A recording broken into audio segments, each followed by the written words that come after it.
Hey everybody, welcome back. Today I wanted to do a reaction video to a Dave Ramsey episode that I saw. I watch a lot of Dave Ramsey and I do like what they say over there, but every once in a while it gets a little bit weird, so I wanted to watch this video with you and give my 2 cents, and hopefully you learn a thing or two. Let's get into it.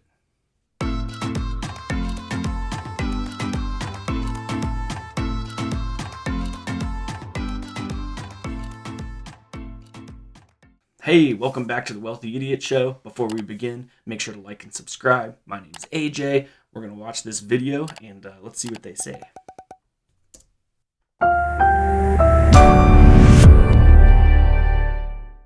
The TikTok. So here's the deal. I get a lot of financial type videos because of the things I engage with and see. Yeah, you're an expert and you're relevant. Yes, and a lot of this advice, I'm going to say 99% is just abhorrent financial advice. I can't even imagine what's what's out there. Makes my blood boil, and it's encouraging a lot of young people to do a lot of stupid things. Oh, sure. And I can see the future where they're hopefully calling into our show asking for help because they did a dumb thing. So I bet you there's a lot of really dumb advice on TikTok. I'm not hip and with it like this guy, so I'm not on TikTok, but I'll bet you there's young people on TikTok saying really dumb things. So I'm interested to see what happens here.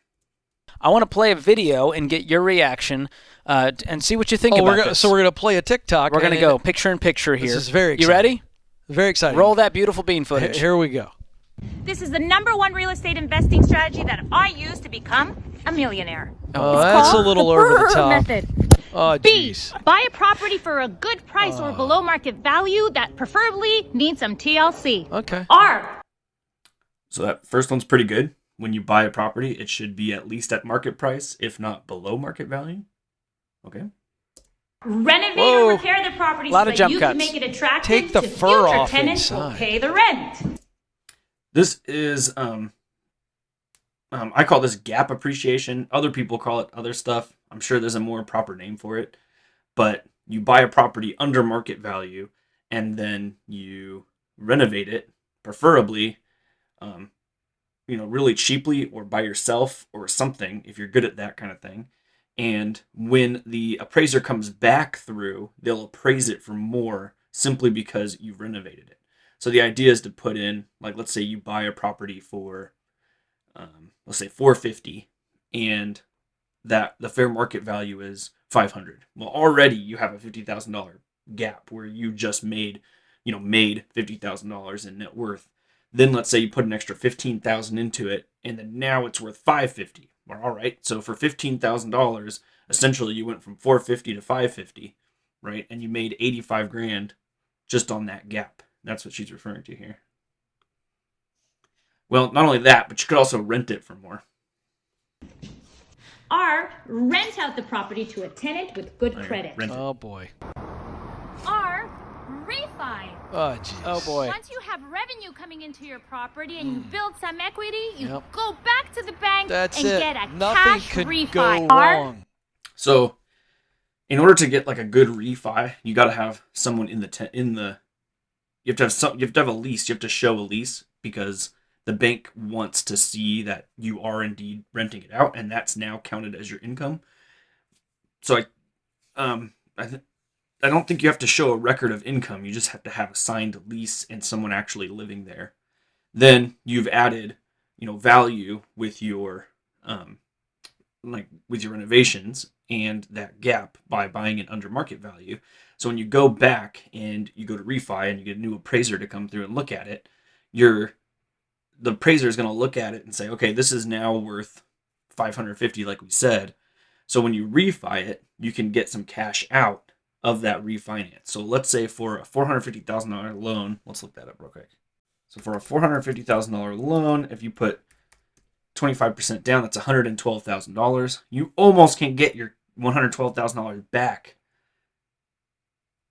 We said 85, but let's say she actually rents it out for more. She builds a little bit of equity. Maybe she gets some cash first. Then you get that $112,000 back. You turn around and you do this process all over again. You're not really seeing any loss of physical cash from yourself. You're just seeing the loans kind of stack up from the bank. And we'll talk about that in a bit. Repeat this process again with the money the bank gave you and buy another revenue property. There you go. So she says repeat it. Like, keep the process going. Of course. For It's more that real estate simple. facts and tips, Oh, here we follow me go. on TikTok and Instagram. Okay, now Wow. so first of all, there was already a little too much pep in that interview and that whole thing. Lot of What pep did you in the call that? step. But then she went TikTok at the end, and I completely forgot everything she said before that. Well, she's got a future as an actress if the real estate thing doesn't work out. A lot of acting going on there. The real estate thing is not going to work out for her, George. Well, this is an old playbook. This is old school, brought to a new school is an old platform. playbook. And here's what it's doing. The young kids out there, kids in their 20s and their 30s, my age, they're going, Yeah.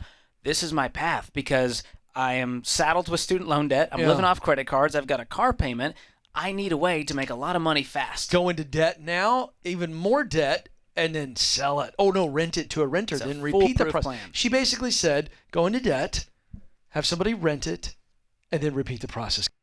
So, yeah, it's an old playbook, but it's not unproven. I think that, like any business that you start, you should do all of your research, have all the information available to you, talk to people who have successfully done this, figure out if you're actually capable of doing renovations and adding value by talking to people who do that, maybe contractors or family members that you know. Find out all this information. I think that a lot of people probably dive in to this and then fail, and then now you're saddled with a bunch of debt. But here's the deal. If you get a loan down on a property and someone rents it and it covers the loan plus gives you cash flow, what's the risk there? I guess the risk would be like, okay, what if the market dropped and rents went down? Then, all right, maybe you want a little bit of padding. So in times like right now, where everything is extremely high and we're not exactly sure what's going to happen in the future, maybe instead of that 25% down, you put in 35% down, and you add a little bit extra padding in order to cover that risk. But, I don't think this playbook is wrong simply because it's old. People are pretty successful at this regularly. I think it's just, don't assume this is easy, because some lady on TikTok with her bubbly voice was like, hey, make money, it's easy. I mean, it's not, but it's workable, it's doable. She's not wrong.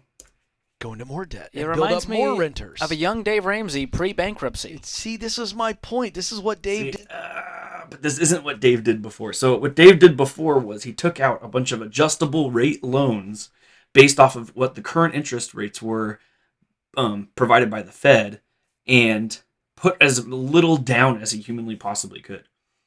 So he's taking the risk of, if the bank comes, and also as a part of the deal, the bank could collect on the loan anytime. They could just ask, we want the loan back now, right? So as soon as the market crashed and the bank showed up and said, like, hey, we want all of our money, and the interest rate skyrocketed, Dave couldn't sell the houses in order to compensate for the difference. And he couldn't sell the houses fast enough in order to give the bank back their money, so he had to file for bankruptcy. What he did was gamble that the market was always going to go up. When you get a fixed rate loan and you find a good solid place where you're putting this house, you're renting it out to a good renter, you're finding a place that's stable when it comes to rent amounts, you add enough buffer, you get a loan that can't just be called back anytime. The risk is really minimal. You could also add cash to your portfolio, or at least in a bank account, as a backup for this property in case it's not rented. Generally, they say 6 to 12 months worth of cash just in case. So this isn't exactly what Dave Ramsey did, and that always bothers me, because they do that a lot whenever people talk about, like, hey, you could get a loan out and rent the property out and you'll make money, and you're risking the bank's money, not as much of your own. And then they say, that's what Dave Ramsey did. It's not the same. Did before the TikTok. Oh, boy. Can you imagine Dave doing that video 35, 40 With hair? some years ago? Sorry. You just visualized it, didn't you? With a fake leather jacket and a big chain, maybe? Dave doing that like all those years ago? With a It's the Pinto same. behind him? Yeah. Here's the deal. What's the danger in that, George? Now, we're having fun. Yeah. She's a little peppy. Well- but that's the thing these kids do. By the way, real quick thing. I don't know how old she was, but it's at some point, there's types of TikToks you shouldn't do. Like there's types of clothes I shouldn't wear as Yes. a 47-year-old man. Yeah, agreed. It's the same thing. Well, aside I from digress. that, we'll talk about the advice here. So our plan, I mean, they're trying to say that she's older, so maybe she shouldn't do these types of TikToks, but maybe she's been successful at this for a long time. I mean, they don't know that, so I don't know. As you know, if you've listened to the show for 10 seconds, is to become debt-free and stay debt-free. Because we have found, based on lots of in-depth research with our Millionaire Study, based on 10 million people following our plan, that the best path to financial success, to building wealth, is to become debt-free and stay debt-free, including your mortgage. So what? That's not entirely true either. So what they did was they looked. It's called the Millionaire Study, and they talked to a bunch of people who were millionaires and found out that very few people became millionaires through debt. Most people became millionaires by paying off debt and buying their house. The problem is they're including the equity in the home as a part of that number to get to $1 million. So if you were just like a regular 9-to-5 employee, you made just above minimum wage and you bought a house in like the 80s, well, you'd be a millionaire today because you paid off your loans, and let's say you didn't collect any other debt. Your house is now worth 500 plus, and then you have some money saved somewhere. Now you're a millionaire. All right. Well, that's great, but that's not really what most people mean by millionaire. What we usually mean by millionaire is someone who has actual, like, invested wealth to $1 million. So not in your own home, not in cash under your mattress, but like rental properties, stock market, index funds, businesses you're invested in, bonds, whatever, all those together equaling above $1 million. I have a feeling if you were to do a study and find out who is really, by wealth, a millionaire, that you would find that a lot of them have some sort of debt or another, right? So full disclosure, I have debt when it comes to my rental properties. I'm not following their method, and I've made quite a bit of wealth off of this process. So I don't agree with what they're saying here. I think they kind of shaved the number in a way to make it look like not having debt is the best path. I don't think that's accurate. This advice is saying, which is diametrically opposed, in case you're wondering, is saying that you need to maximize every possible dollar of bank debt you can get access to. So here's the idea. Leverage debt out your... Not necessarily. So we've talked about this before on this channel.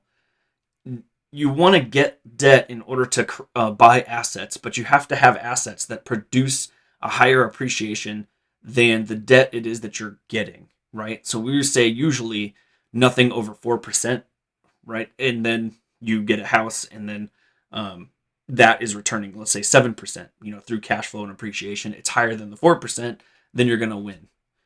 We don't say any kind of debt in any way, shape, or form. That's a little bit of a misnomer. Eyeballs to have maximum cash flow and hope that everything works out perfectly on paper. Yeah. And then you will, in a matter of years, have a private jet that you can pose next to because of the Instagram influencers you follow, and they're driving this drivel into people's heads. Okay, let's talk about real practically what could go wrong with what she said. What could go wrong? Well, no, seriously. Hold on, I'm gonna tee you up. You're the financial expert, right? Sure. So you buy the first house like Pepe told us to, okay? And right now it's the top of the market, certainly in the United States. Yeah. We've had you're going to put as little down as possible if you're following the strategy. Little down as possible. Everybody stay with me. Now let me tell you the facts. We've had a moratorium on evictions, rentals, right? We've had a moratorium on bankruptcies or foreclosures. Trump and Biden continuing this. That's going to lift here pretty soon. Yeah. And we're going to see a lot of bad stuff hitting the streets, and it's going to create more supply, which what happens, George, when we have more supply and less demand? Bad things. Housing prices go down. Yeah, interest rates are going up. More houses are going to be on the market than there were before. However, the data doesn't support that there's going to be a tremendous flood. It's like less than 1% of people have taken advantage of this moratorium. So we're going to see like less than 1% of the mortgages out there. And then how many of those will be able to pay once it comes back, like once the moratorium's over, is probably not that high or not that low.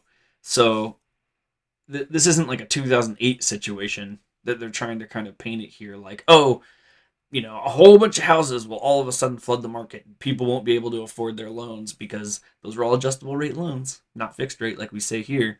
And then all these houses show up, and then the market tanks, and everyone's messed up. I don't see that happening. Now you bought a house at the top.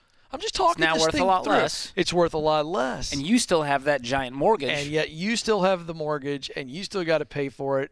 And you're hoping that you can get a good, solid tenant who's going to pay on time every time. But you may have to drop the rent because the rent you can't charge what the rent was at the top of the market. Which hurts your profits because you're stuck paying this giant mortgage payment because you had nothing down on this property. Yeah. Then what continues to happen, Then there's George? property taxes, there's insurance, there's all the maintenance. What happens the if you upkeep. can't pay that, George? Well, foreclosure could happen. Oh, yeah. Yeah. Yeah. So now you go back to Instagram And you look multiply for this her. out. What do? What has she got for you on on TikTok after that happens to you? Well, they never there talk another about video? that part. They don't talk about when it goes wrong. I mean, I just did. So It's all the promises of what could be and all the money you could make and the cash flow that could happen. Could. Then I think we've made our point. we Don't find- take real estate advice from the TikTok. I think we're going to see a whole new generation of the young Dave Ramseys who are filing for bankruptcy and going, well, that was a bad move. I was leveraged with 10 properties and $1 million in debt. And I've seen these TikToks, people bragging that they're $15 million in debt. Oh, yeah. By the way, can I point out something else on all these? yeah, but if like they have, $15 million in debt and over $30 million worth of properties, and they're leveraged less than 50%. I mean, it would have to take a market crash of over 50% in order for these guys to be in trouble. I don't see that happening. Platforms, whether it be Facebook, Insta, TikTok, anytime you see one of these, here's how you get really stinking rich videos, they always play the part. The giant fur standing next to a private jet. Real estate guru. They're entitled. Yeah. I don't have fur and I don't have a jet. I've got a cowboy hat though, and some Star Wars Legos. Chasing people into a trap, and it is all about stuff. Every one of those videos, by the way, and I'm going to step on some toes here. Or financial security. I don't care. Because every one of those influencers that do this, they are selling an unbelievably extravagant lifestyle. Yep. They're not selling purpose. They're not selling financial peace. They're not selling significant contribution to your fellow man. They're not. It's a wolf in sheep's clothing. It's What they're selling you is risk. It's all lifestyles of the rich and famous, caviar, all that crap. It's a trap. It's a trap. Every time it's a trap.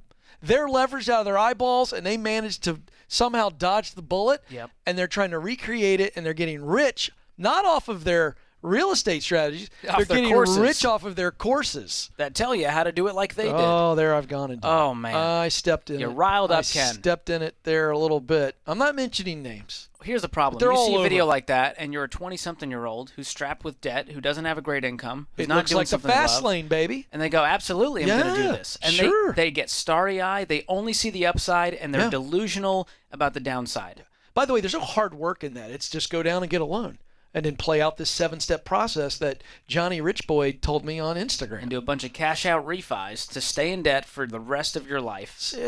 There's a lot of hard work in that. I don't know what they're talking about. It's not. It's just a giant motivational trap. Don't do this, guys. Please, please, please. If you see financial advice on TikTok that sounds too good to be true, It is. it's a trap. And if you follow the trends, you will fall for the traps. That's what I say, Ken. George, you said it well. Thank you. Say it again. If you follow the trends, you will fall for the traps. Ooh. And Ooh. that goes with crypto and NFTs and zero down real estate. You name it. There's always a new trend out there that's the newest get-rich-quick scheme. And I'll tell you, read through Proverbs. I don't care if you're a person of faith or not. Read through Proverbs. It speaks against all these Oh, yeah. get-rich-quick schemes that we're seeing today. Okay, that's the end of the video.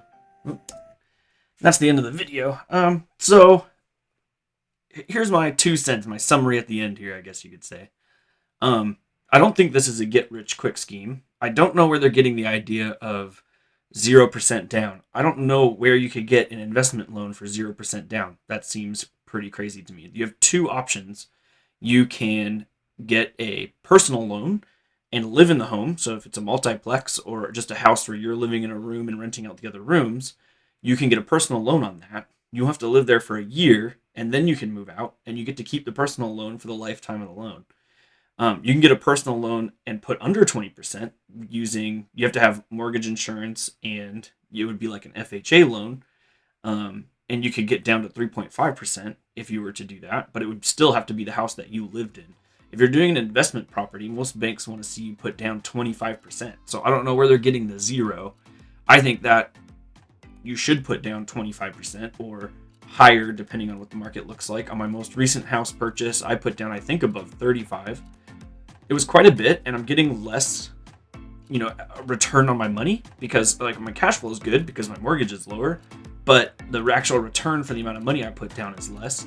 But I feel better about it personally because I don't know what the market's doing. Everything seems really high. I don't know what's going to happen in the future, if this is going to maintain or if it's going to dip. I don't see it crashing like they're referring to here. There's no evidence to suggest that there's a crash coming. But to answer their question about like you're a young kid and you have a bunch of debt and then you go into more debt to try and get rich quick. This isn't a get rich quick scheme. It is a business. It takes a lot of effort. There's a lot of time, math, and information involved in this process. So don't think it's, not effort. And if you have debt already, I would recommend not leveraging any kind of investments. If you're not capable of managing your own personal debt, don't go get debt to start a business or to finance a home to rent that out, right? So if you're good at debt, if you have everything paid off, that's when this becomes something that's an option for you, and we'll talk about it more in the channel at some point. But I think there's two extremes here. There's the Dave Ramsey extreme of buying everything with 0% down on adjustable rate mortgages that can be called back at any time. The market takes a little bit of a dip and now you're bankrupt. There's the other extreme of Dave Ramsey also, but on the other side, taking no debt ever because that was a terrible idea, and so now he's never going to try that again, right? And then there's the middle, which is like, let's manage the debt, manage the risk, let's do the math, let's figure out the numbers, let's talk to the people, and let's make smart decisions to ensure we're doing the right stuff. And I think in the middle is the correct answer here. So thanks for watching this with me. I super appreciate it. This is the one topic that always bugs me with the Dave Ramsey shows. So I'm glad I got to comment on it and get it out there. Let me know in the comments below what you think. Are you a no debt person? Are you a big debt person? You like leverage? Or are you like me where you like leverage, but as long as it's managed? Let me know. Thanks for stopping by. I'll see you guys next time.